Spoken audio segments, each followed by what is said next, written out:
Thank you. My name is Rocky Snyder, and welcome to this version of Meetup and the Indian Club Workshop. Now, the Indian Club itself comes in various shapes, well, sizes at least, and weights. As you can see on this rack back beside me here, I've got very small clubs, these little ones that range in weight about half a pound, all the way to the larger ones that are 3 pounds. And in fact, I've got some cast iron ones that are more like 12 pounds. And that's essentially the range of weight that you'll probably find in an Indian club. However, there's larger clubs that you'll probably see, as well as things called maces, kind of like that medieval kind of weapon that is on a pole with a ball at the end. Only the exercise maces don't have the deadly spikes. They just keep it around, kind of like a bowling ball on the end of a stick. And then there's meals, M-E-E-L, and those are pretty much from Persia, Iran, the Mid-East there. And those meals are much longer, about 2 or 3 feet, and they're very wide, and they can range in anywhere from 10 to 50 pounds. And it's all about moving and strengthening the shoulder. But the history of the Indian Club, just briefly, it originated in the country of India, and it was at one point in time a weapon about 5,000 years plus, somewhere back then. And somewhere along the way, the British Empire began colonizing that region, and they went to the Indus Valley. They saw the natives there, and they struggled with overtaking the natives and colonizing there because they were fantastic at hand-to-hand combat. And a big part of it was their use of the clubs, as I understand it. And the Brits were so impressed with that, once they had colonized that area, overtaken the native people in that region, and you can go into history about that whole event. But in this particular case, they brought the clubs and the information back to Europe, where the Czechs, the Germans, and the English really took off with the use of these clubs, and it became part of a calisthenic routine and physical education. And then somewhere in the mid to late 1800s, around 1880 or so, they brought it over to the United States, and it became part of our physical education program. In fact, if you were to go to YouTube and do a little search for the Library of Congress Indian Club Classroom Kansas City, you would find a grainy black and white video, a film of 1906 of children in a elementary school classroom in Kansas City. And they were doing a coordinated group routine with the Indian Club. It's actually quite neat if you ever want to do a search there. So up until about 1920, 1930, this was part of our routine, swinging and moving through space with this Indian Club, and different movements in which we can perform, and which we will be performing a little bit later in this hour. Somewhere around 1920, 1930, the politics of the nation changed, and so too did the understanding of physical education in the school system. No longer were we doing calisthenics and educating in the physical form and doing kind of gymnastics and different forms of calisthenics and movement-based learning. It was more geared towards sports and competition. And for the last 100 years, that hasn't changed very much. The typical PE class is going to be all about basketball on one week, maybe learning tennis on another week. And if schools have pools, maybe they'll do swimming for a couple more weeks. But it's all about basically sports skills and competitions, and not about how the body actually moves, which is a topic for a completely different conversation there. So the Indian Club itself, these, if you're wondering where you can find them, first of all, my collection that I have, and I actually have quite a collection, I've probably got about 20 pairs because we use them here with our students, with our members and clients. But I found most of them on eBay. And at a time when people really didn't know much about Indian clubs, many times they were titled juggling pins or bowling pins. Many people don't really realize what these are. So they come in pairs, or you could be lucky enough to get them fairly cheap as a set. And that might be 3, 4, 5 pairs of these clubs. And I will say that in terms of trying to stay economical with these, if you could get a pair of Indian clubs for somewhere around $40 to $50 off of eBay, that's a pretty good deal. Typically, the brand new ones are somewhere in that neighborhood also, but there's something about using antique clubs that I really like. And maybe that's because I really have an affinity for history, because all of these clubs are essentially at least 100 years old. And I have no problem with using antiques for exercise. That's what they were made for. They're not wall art necessarily. These were put out by the Spalding Company. You might remember that company that makes baseball gloves and so on. But Spalding Gold Medal, these are 1.5 pounds. And as I say, we've got others that range from 1/2 pound, 3/4 pound, 1 pound, 2, all the way to 3 or 12 pounds. So the essential basics of Indian club swinging, I guess we start with the grip. With your grip, you really want 3 fingers wrapped around the neck of the club. The pinky finger can be held on to the ball of the club itself. And the thumb can wrap around all the fingers. But we might find that we have to release the thumb from time to time from that position so that it allows the club to swing freely in certain directions.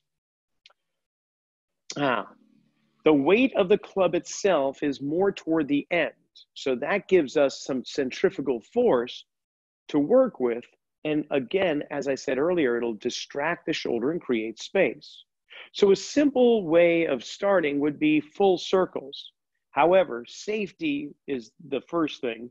If you're in your house rather than being outdoors, do be concerned with any vases, lampshades, or anything else that's in your area.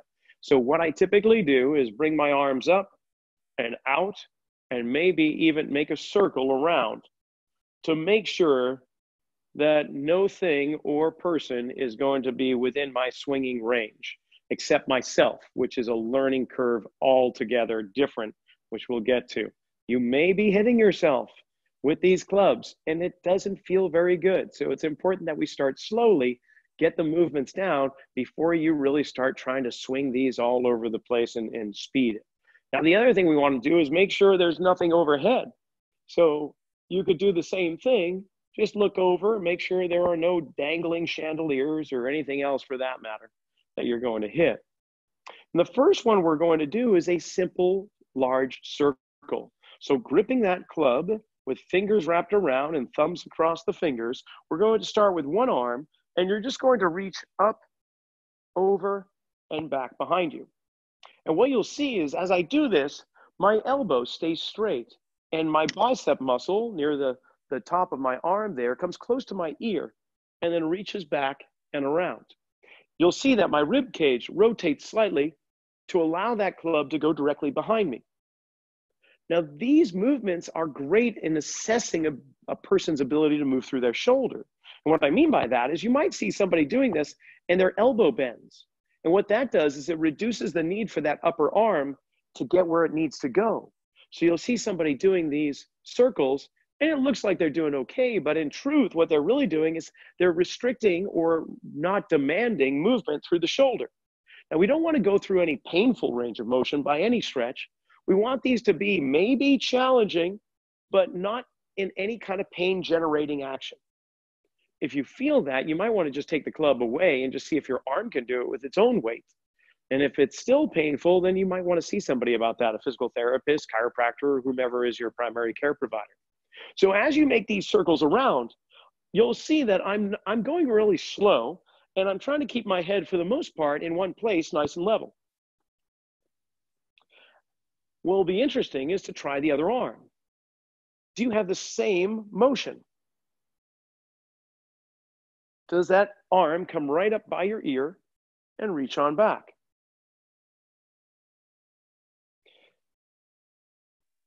Now, depending upon the weight of your club, that's really going to determine how much work that shoulder's doing, you'd agree. Now, the slower I go, the more those muscles really have to work in lowering the weight as well as lifting it up. All right, so far so good. Everybody looks like they're doing well. And I should point out, this is being recorded, and I will post this on our YouTube channel, which is Rocky Snyder, CSCS. So if you want to send this to loved ones or enemies or however you want to consider this, you go right ahead. All right. Now, We've just done a circle on each arm. What would it be like if we increased the speed just a little bit? And we're not going to go crazy, but we're just going to rotate through at just a little bit quicker pace. Some of you might find this a little bit easier. Oh, that feels actually better. I'm not having to use so much force through those muscles around my shoulders, but now I'm feeling that centrifugal force start to just open that shoulder up.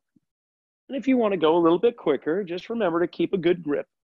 You don't have to have a death grip, but just a little bit of motion and a nice grip on there so it doesn't go flying and hit the house cat. All right, let's try the other side, same thing, just increasing that pace just a little bit more. That's it. Beautiful. And where is the path of your club? Is it out here? Or is it going straight up and straight down? Side, right by the side of your body. All right. Looking good. Now that was just one direction we can have the full circle. I could also go forward with that and see what that's like. It will give you a different result. The way in which your muscles are having to control the club going forward now is going to wake up the back of your shoulder. Some of those rotator cuff muscles. Compared to going backwards, where the chest, the front of the shoulder, and the front of your arm, the bicep, were controlling the fall back. So depending upon which way you go, it's going to give you a different outcome. Try the other side now.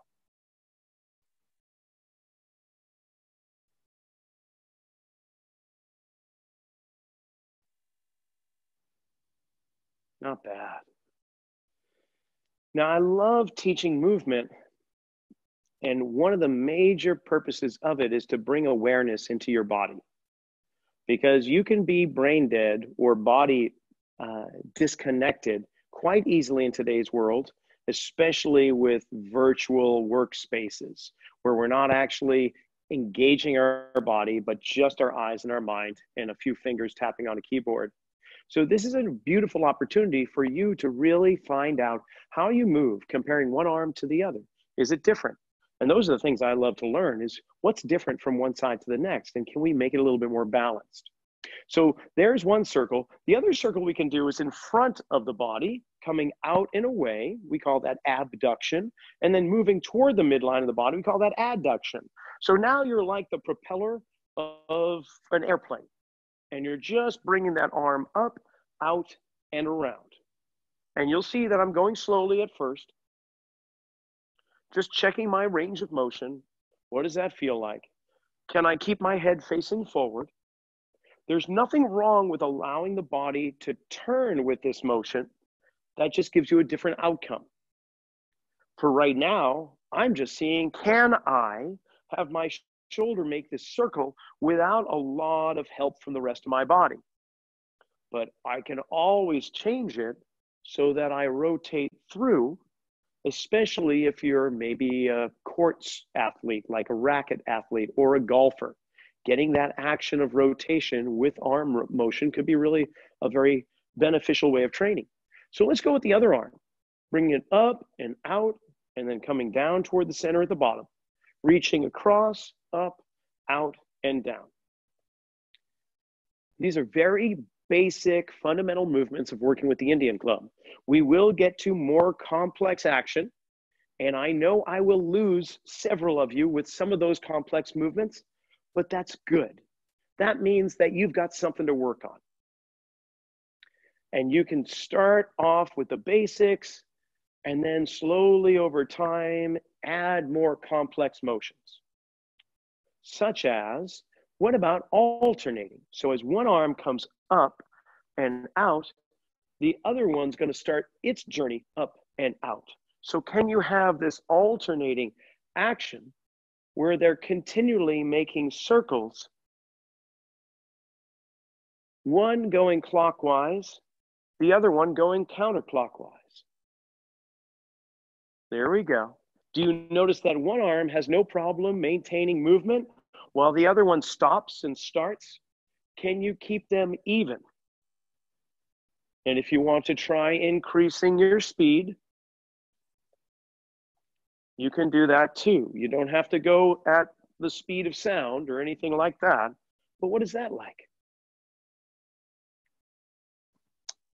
One thing I failed to do at the beginning of this hour was to do just a physical check-in to see how your shoulders, your arms, your neck were feeling.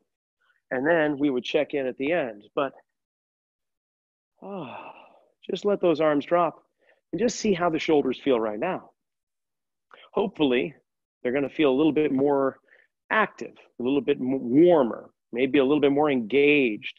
Maybe they're dropped by your side a little bit more and you're not feeling the roundingness and everything is drawn back. So a very subtle way of realigning your posture. Okay, so we just did some basic full circles, forward, backwards, to the side, clockwise or counterclockwise, as well as alternating action. And you could have done the same alternating fashion going backwards like you're doing the backstroke, or forward like you're doing freestyle swimming, all wonderful movements. But let's get to more of the wrist right now. We're going to get into how well your wrists move.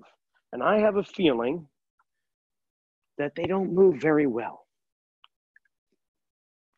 because we've been spending a lot of time on keyboards lately. And we don't really feel what it's like to move those wrists. So here's what we're going to do. Same gripping, fingers over the neck of the club, pinky finger across that end knob, and the thumb is going to, for the most part, stay in place. And imagining this club being a hammer in which you're going to be striking a nail, but when that hammer goes to strike, you're going to roll your palm upward so that the club comes outside the arm and travels right back into that beginning place. So we're going to have to turn the palm up, bring the elbow in so that the club comes back and around. Again, I'm going to turn my palm up, so I'm rotating my wrist upward or outward. In the world of movement, we call that supinating, where the hand goes palm up, like you can hold a bowl of soup in this palm, supinated soup. And then it's going to come around and begin pronating or turning inward, because you're prone to spill that soup if the hand goes that way. So we supinate and pronate. And what we'll see are these circles with the wrists where they come down and around. And we don't want to hit our elbow, so we've got to move our elbow in the way for that club to come around. So, can you get that circle with the club? Elbow in. And just work with this a little bit. Try and get that wrist to just relax and make those circles. Watch out that the club isn't staying out here, but we want it to come down and around, down and around. And I would recommend one hand at a time and just work on that. So from a profile, you'll see that that wrist is really getting a lot of circular action, and my elbow's moving a little bit. All right. So far, I don't see anybody rubbing the forehead or the side of their head, so I take that as a good sign that everyone's done pretty well not hitting themselves. Let's go to the other side. Other wrist, going to come around and bring that elbow in. So that club comes forward, downward, and around. Got to warm mine up. There we go. And what you're most likely going to feel is something that's completely different on this side. I'm left-handed. I started with my left hand just subconsciously. It's what I went to, and now this is my less dominant side, and it's definitely a little bit less coordinated. So you're probably feeling the same thing, most likely, unless you're one of those that is very ambidextrous. So can you get those wrists to really start to unlock? And again, from a profile, see that wrist start really moving. So we're really getting this kind of action going on with your wrist. Can we move with that? All right. Now we can go to the inside. This one's a little trickier because, as you recall, the thumb stayed on the fingers as we came around. You didn't have to take that thumb away. However, in this regard, the club comes down, it's going to go to the inside here, watching out for your chin as it comes back and around to this position. So what you do have to do here is release your thumb by just taking it off your fingers so that the club can come back around to this position. It's almost as if we're cupping the palm here with the knob and bringing our fingers around it like so. And so every time I come back up here, I kind of re-grip it and then bring it around and re-grip. So what I'd like you to do carefully now, keep the ice bag nearby, just in case. Frozen peas right on the chin is probably what's going to come up. You're just going to swing it around and out. Now, I do have to keep my arm further out so that that club does not hit me in the face.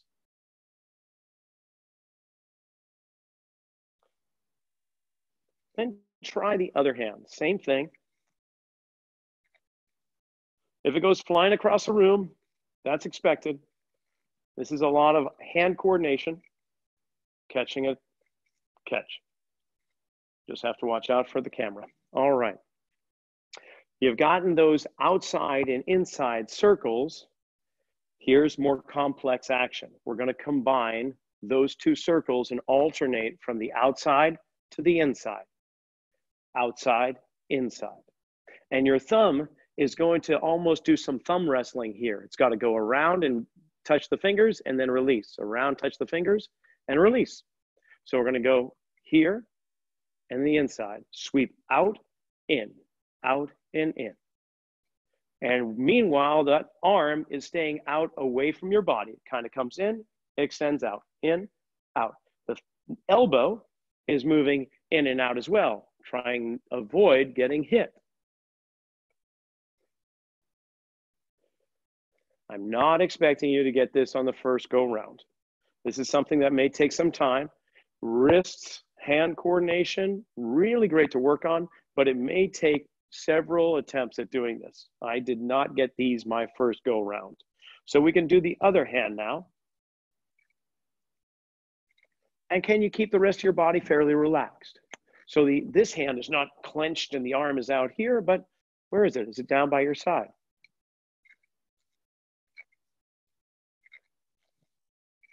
Back and forth we go. Ah, yes, you're saying, well, can we do them both at the same time? Yes, of course.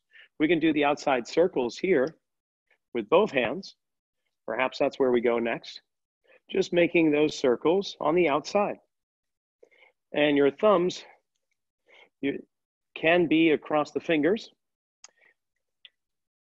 But what you'll begin to feel is that the club is probably going to start sliding and you'll be clipping or gripping between your forefingers and your thumbs here, like a claw from a lobster or a crab. But you can just have those go around and around. Then we can try inside and outside. Just extending those arms outward.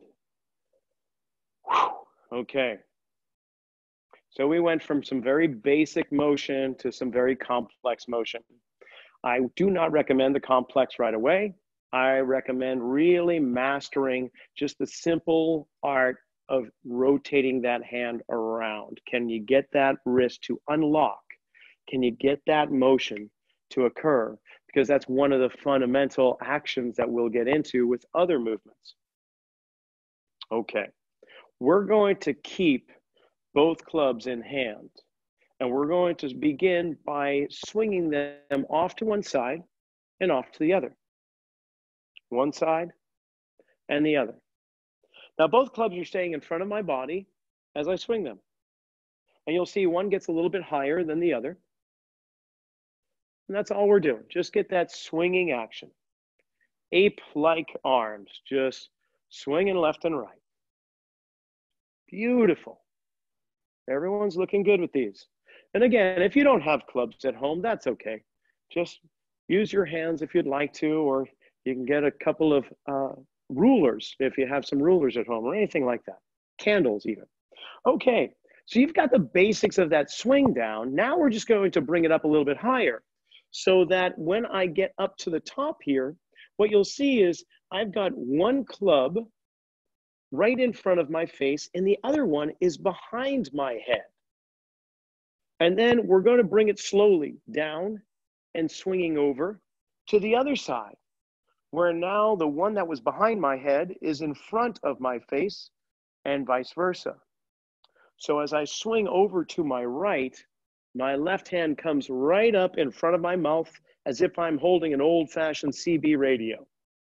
And then as I swing to my left, my right hand comes up right in front of my face and replaces that. What you'll also see is when I get here, the club itself is parallel to the floor, pointing directly off to my side, and it's not hanging down. So this is the movement we're going to practice right now. Just lateral swings, side by side. One comes in front of your head and the other behind. Because we're going to add components to this motion next to make it a little bit more complex. Now, what you'll see me doing is keeping my head facing forward while my rib cage and my shoulders turn in one direction or the other. That's going to really allow the muscles that go down my neck to experience lengthening and shortening. If my shoulders and my head were to turn in the same direction at the same time, as often you'll see if somebody's got a stiff neck, those muscles aren't lengthening or shortening, they're just staying locked. So if you've got some tension in the neck, then doing this motion, keeping the head still while the shoulders rotate, may be just what you need to unlock those frozen areas. Okay, we've been doing this a while now. I think you've got it down. Now we're going to include a little twist, literally. You're going to bring the clubs up right to this position, keeping your head facing forward. From here, you're just going to turn your rib cage and shoulders, so now the clubs are in the opposite position. From here, I'm going to swing them over, bringing them back up to my right side. That left hand comes right in front of my mouth, right hand behind me, and I'm just going to rotate. So now my right hand's in front, my left hand's behind, and I swing them out and come down again. I'm going to go very slowly for the time being. If you are very familiar with this movement, you're welcome to try and go a little bit quicker, but I would encourage you really not to at first, because what I'm looking for are my clubs parallel on each side? Can I keep my head still and rotate through my shoulders and rib cage?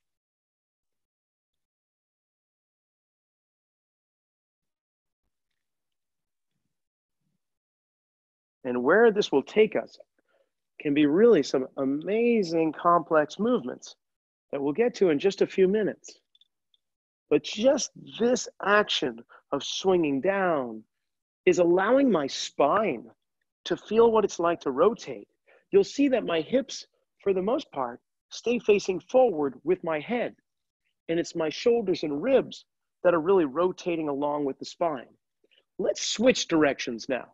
So from this position with my left hand in front of my mouth, right hand behind me, I'm going to reach over to my right, swinging down and across to my left and bringing the clubs up so that my right hand's in front of my mouth, the left hand's behind. I'm going to rotate those hands so the left's in front, right behind, and then swing out to the right, down and over to the left. Rotate the arms around and swing from the right over to the left.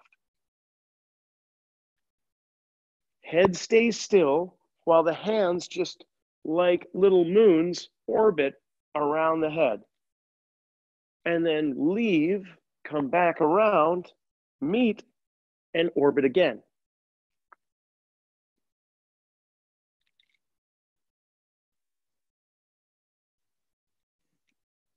Couple more.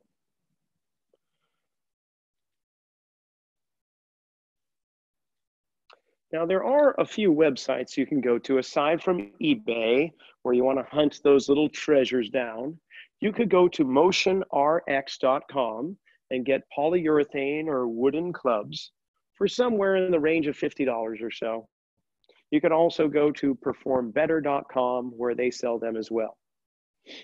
All right, a little bit of a rest. How are those shoulders feeling? How's the grip? How the hands? Hopefully you're feeling that your body temperature's increased a little bit. Not that you're sweating profusely or breathing heavy. If you are, It's telling us you need more conditioning. But if you're just feeling like, oh, that was kind of nice, I definitely warmed up my shoulders, hopefully things are feeling really good. And what we've done is we've really connected hand motion through the elbow, through the shoulder, woke up the shoulder blade, and hopefully dislodged it from being packed against the rib cage, and now it's gliding better. And we've actually gotten some nice movement through your thoracic spine, or that mid back where the rib cage and spine connect. So I told you we'd be doing a little bit more complex movement from there. So here's what we're going to do. I'm going to demonstrate a little bit. If you'd like to follow along, of course you can. But what we were just doing here, we're going to change the tempo of the clubs. So the one that's in front starts to go down sooner than the one that was behind the head. They come back up, they rotate around, and as one club reaches, it goes first, then the one behind goes a little bit later. One down, then the other, and they both meet up together to rotate around the head.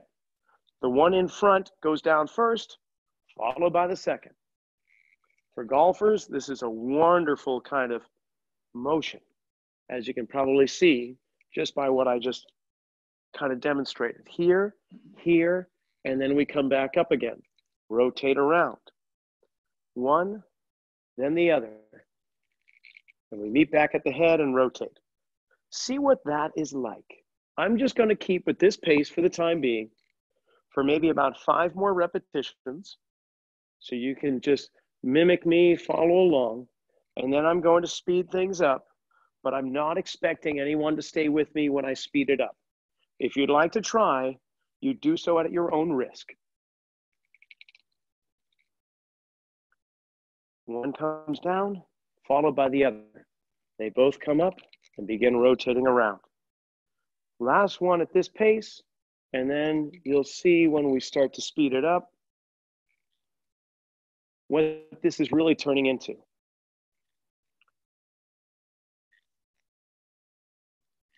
And I'm just going to slow it down again.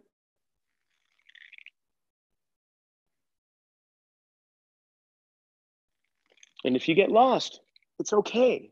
Just go back to the beginning. Can I do this? Can I do this? And then both come down. Can I come up, rotate around, and both come down? And then once you get that, can I get one to go a little bit quicker? And once you get that, can I just start to work them like that? Let's go in the opposite direction now. So, yes, we're going to come down from the right, up to the left. Hands come up, they rotate around, and now the forward arm is going to go a little bit faster down, and they both come up. We rotate around. The front arm starts its journey before the back arm.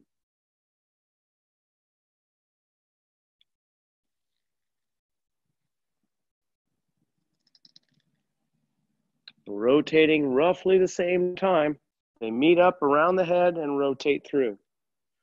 I'm going to do about 5 more slowly. Keep on with me. Looking good. Check in to make sure that you're doing the proper form. And then if you are and you want to try and go a little bit quicker, you can. I think people that have been working with the clubs for a while have a tendency to forget the benefits of going slow. And they just grab the clubs and they just start swinging them. And what happens is they skip over critical movements that they're incapable of achieving, and they just compensate by going faster. When in fact, going slower, a lot is revealed. That's brilliant. You all did great. I'm watching, and thank you for keeping your cameras on, because I can see you in the gallery here. It's definitely not the peanut gallery. Maybe I'm showing my age, but you guys are not the peanut gallery. All right. So here's what you were doing with one hand, was that you were swinging it over. You came up to your mouth, you rotated around the head, and you swung it to the other side. That was the movement. So remember this, my arm here that I'm demonstrating with, you came up to the mouth, you went around your head, and you came out to the other side. The other club was just doing the opposite movement. It was coming around and down. So if I take one club away, one arm was doing this motion. And that's what we're going to work on right now. I find it a nice way of transitioning to this from the double club action, because you have this now ingrained into your movement. However, taking one hand and doing this seems like it's a different action sometimes. So here we go. We're going to take that club, swing it up in front, so the club is right in front of your mouth. The hand comes around your head, and then from behind your head, you extend it out so that it's at 10 o'clock or 2 o'clock. Sweep it back down. It comes in front of your body to the mouth. The club goes around the head with the hand, and then we extend it out like it's a sword in a scabbard that's on your back. And you're just pulling that sword right out, raising it up to the heavens. From here, around, and out. And out. Oh, excellent. Now, some little things that occur in terms of errors or just improper movement is sometimes people will come up and they just take the club anywhere they want. I really want you to try and get your fist in front of your mouth and then bring it around your ear to the back of your head and extend out. Try and have that as your marker every time, fist to the mouth. And what that will do is it will draw your arm into a proper position to really open up your shoulder. If I don't bring it up to my mouth and go here, you'll see my arm's way out here, and I'm never getting my shoulder to really experience what it's like to lengthen certain tissue. It just stays all gunked up. So we really want that elbow to come inward, and for it to come inward, we want that fist to be right there. Up to the mouth, around the head, and down. Okay, before we switch arms, we're just going to reverse directions. So now the club is going to sweep out and around. When it gets to about 10 o'clock or 2 o'clock, you're going to bend at the elbow and bring it back into its scabbard. And then from here, the elbow is going to draw forward and down to bring the fist right to your mouth. From this point, it's almost like a strike, or in martial arts, it would be an arm block. Bringing it out behind the head, around with the elbow, the fist goes right to the mouth, and we sweep it down. And if you've ever studied martial arts, you're probably seeing a lot of similarities in these movements. Am I blocking this way, that way? These are all part of it. So sweeping out, behind the head, bringing the elbow in front, and drawing down. A couple more like that, and you'll have gotten 2 really great movements to begin working with. So we're going to just switch arms. And we'll start by bringing it in front of the body, bringing that fist right to the mouth, bringing the fist around the back of the head with the club, and extending out the sword from the scabbard. Swinging again to the mouth. That elbow, where is it? Is it out here, or is it toward the middle of your body? And then bringing it around, the elbow is now out. I extend that arm and sweep back down again. To the mouth, around, and out. Down, fist to the mouth, around the back, extend the arm out, and down. And what you'll most likely find is one elbow has an easier time traveling toward the midline of your body. It may be your dominant arm, or it may be your less dominant side, but chances there's going to be a difference. So let's just change directions now. Coming up behind the head, that elbow drives toward the midline to get that fist right in front of your mouth. Then we sweep it down, out, up, behind the head, elbow drives toward the midline, and we just create that arm block.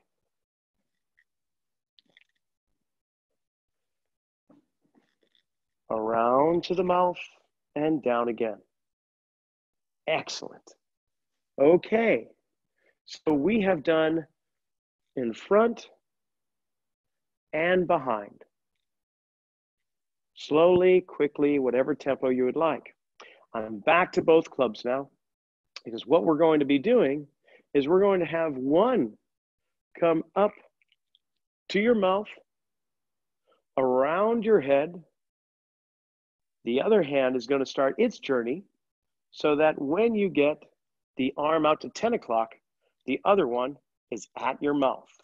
This is going to be quite the coordination trick here. So we're going to start in this position where one club is pointing off to my side and the other one is pointing upward at about a 45-degree angle from my body. The fist is in front of my mouth just like before. As the hand comes around my head, I'm going to let the club drop on the other arm. And as I raise this arm behind my head out to 10 o'clock, I'm going to bring the other club up to my mouth. So I'm going to go very slowly. When I get behind my head, my other arm is down by my side. When I start to extend that arm up toward 10 o'clock, the other one is coming up and meeting right in front of the mouth.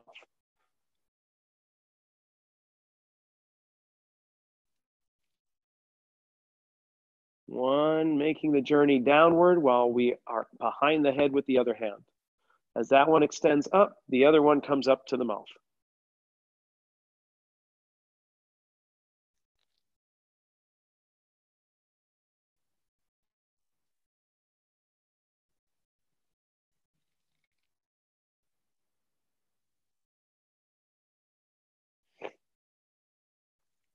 Yes, excellent. Can you bring them around and just pause right there to make sure you're where you should be. The other one comes around and can you bring it up to here? You all are doing so well. Oh my gosh. Excellent.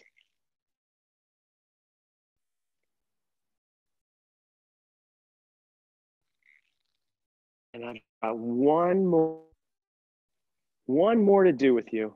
And then I'll show you a little bit of a routine that I like to do for myself. We're going to use the clubs once again. The movement is this one that you've been working on for the last 10 to 15 minutes. Simple enough, right? Going right to your mouth, around the head, pulling that sword out and bringing it back down again. However, we're going to use both at the same time. And they're both going to journey at the same moment. However, one arm has to swing in front of the other. So starting down by your side, the clubs are going to swing in front of your body. You're going to bend at your elbows, one hand in front of the other, and you're going to finish right here with the clubs pointing on either side, parallel to the ground, one fist in front of the other. Elbows are kind of tucked in. From here, you're just going to unfold and open up so that the clubs are now kind of pointing toward your ears, your elbows are bent, and your hands are at about ear level. And then from there, we just extend the arms outward with the clubs. And we repeat, bringing the clubs down in front of the body, one arm going in front of the other, having them swing up so that the fists are one in front of the other with the clubs out to the side. Unfold, extend outward, and repeat. My right arm is going to swing in front of my left arm this time, so that when I get up to here, the left hand is in front of the right. Unfold, extend. Now the left arm is going to go in front of my right arm, so that when I come up to this position, my right hand is in front of the left. Unfold, extend, and down again. I'm going to stay at this pace and just move through the space. And if you can, just follow along. Ah, yes, there's my first sound of the clubs batting together. It won't be the last either. It's great information for me to know where things are.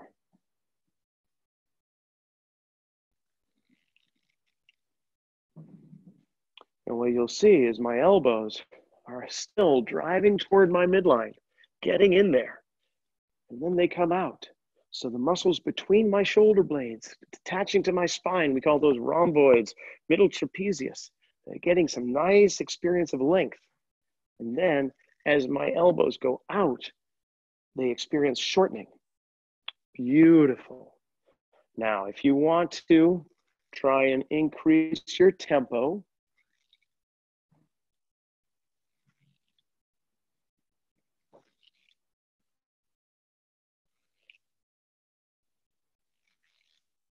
there we go. Nice. Oh, very good.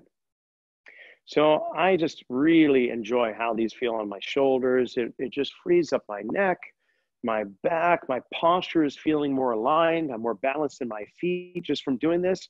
I'm not sure if that's the same result for yourself. Hopefully it is. But some of the movements that I enjoy doing are some of the ones I already showed you. But sometimes I throw in little wrist circles around with that too. And there's a whole bunch of kind of variations to that we can kind of work on.